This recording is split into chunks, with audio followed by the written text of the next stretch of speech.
Welcome to Granny's Book Nook.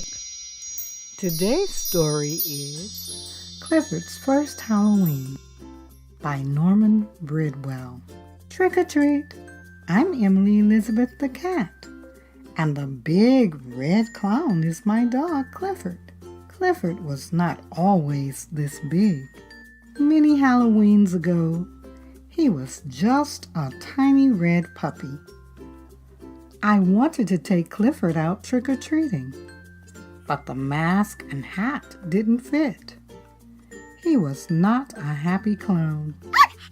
I tried dressing him as an angel. While I was putting my fairy costume on, he ate his halo. Then I found the perfect costume for my small red puppy. Clifford was the littlest ghost I had ever seen. My neighbors were nice.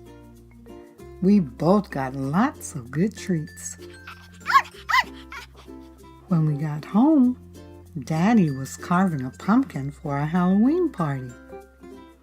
Clifford was a nosy little puppy. Now we had a jack-o'-lantern that barked and stuck out its tongue. I showed Clifford my Halloween noisemaker. He was surprised.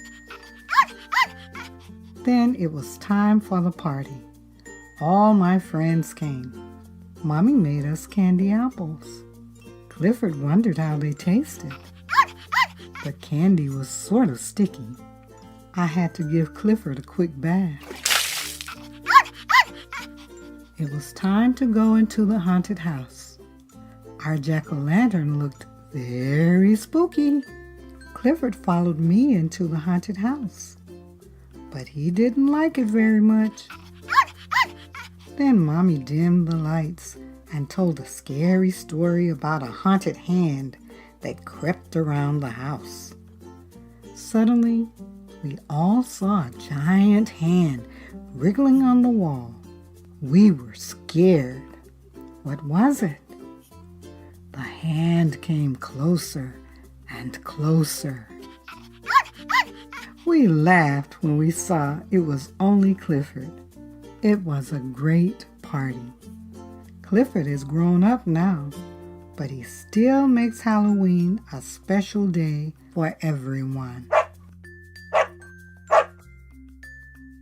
Thank you for visiting Granny's Book Nook. To get more information for this book, check the description box below. Be sure to thumbs up this video. Click the subscribe button for the latest videos on Granny's Book Nook.